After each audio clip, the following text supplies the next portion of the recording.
Welcome to The Explainer. Today we are diving into one of the New Testament's biggest puzzles, the letter to the Hebrews. It's a book that people either find absolutely delightful or incredibly difficult. But what if I told you there's a single key that unlocks the whole thing? Well, today we're going to find it.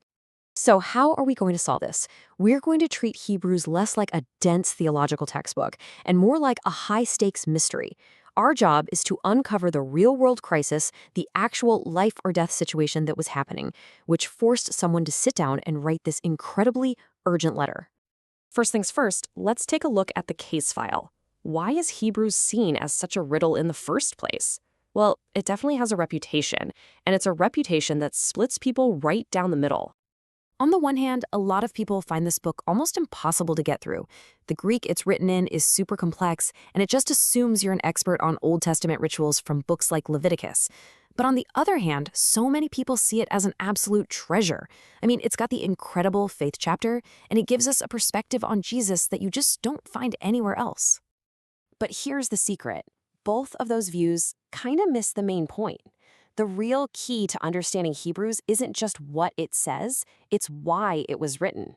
Once you get the emergency that sparked this letter, everything else just clicks into place. All right, time to put on our detective hats. And like any good investigation, we're going to start with the most obvious question. The only problem, the answer is, well, it's a complete mystery. Who wrote this thing? The simple answer is we have no idea. The letter is totally anonymous. For centuries, scholars have guessed it could be the Apostle Paul, maybe his friend Barnabas, a really powerful speaker named Apollos, or even a female church leader named Priscilla. But at the end of the day, they're all just really good guesses. So yeah, this line of questioning is pretty much a dead end. Like the ancient scholar Origen said almost 2,000 years ago, God alone knows. But you know what? Just because we don't know the who doesn't mean we can't solve the rest of the puzzle. The letter itself is actually packed with clues. There's a greeting from people from Italy, which probably means the letter was sent to believers living in Italy, most likely in Rome. The author also says their first leaders have passed away, so we're talking about a second-generation community. And here's the big one. The author talks about the temple in Jerusalem and its sacrifices in the present tense, as if it's all still happening. So, when you put all those clues together on a timeline, it's amazing. The letter has to be written after the Apostle Paul wrote to the Romans around 57 AD, but before the Romans destroyed the temple in 70 AD. That narrows our time frame to a very specific and very dangerous period, the reign of the infamous Emperor Nero.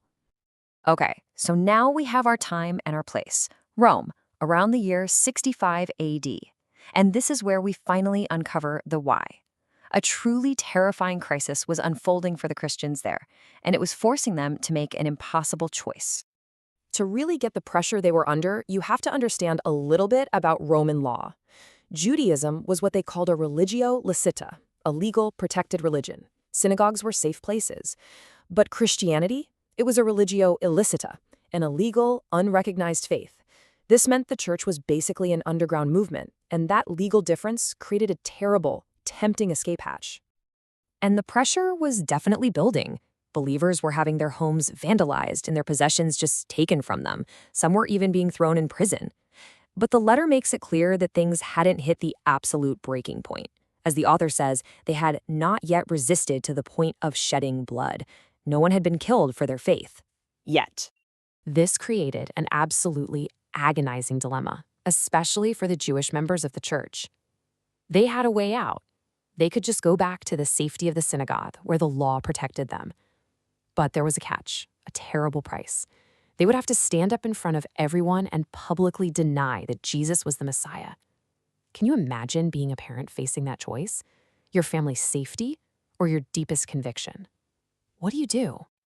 And that is the key that unlocks this entire letter.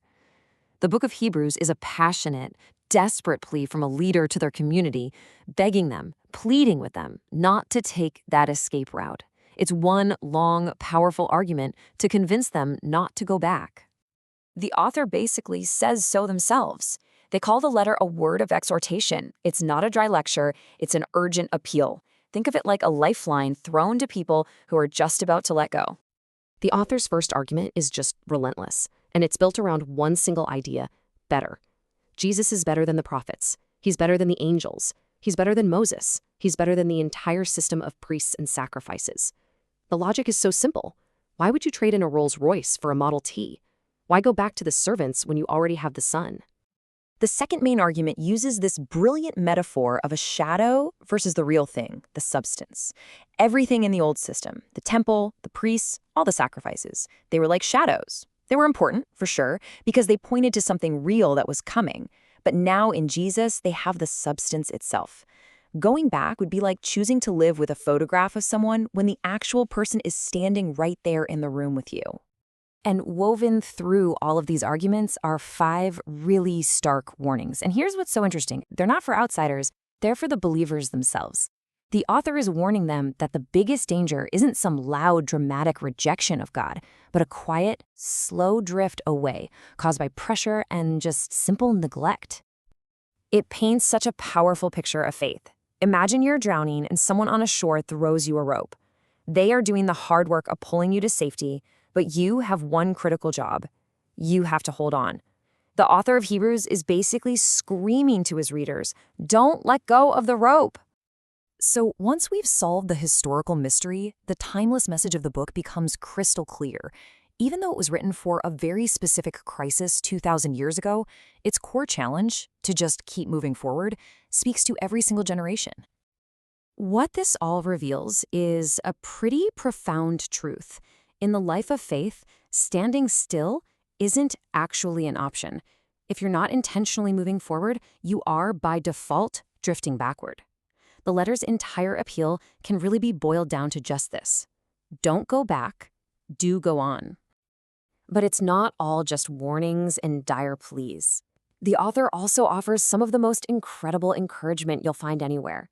He points to all the heroes of the past, people like Abraham, Moses, Noah, and describes them as a huge cloud of witnesses in a stadium, cheering on the current generation. It's like they've already finished their race, and now they're in the stands, urging us to run ours with everything we've got. And in the end, this ancient letter leaves all of us with a very modern question. It challenges us to look at the pressures in our own lives, whether they're social, cultural, or personal, and ask ourselves a tough question. What is truly worth holding on to? What is so valuable that we won't let it go no matter what it costs? That's a question that is just as urgent for us today as it was in Nero's Rome.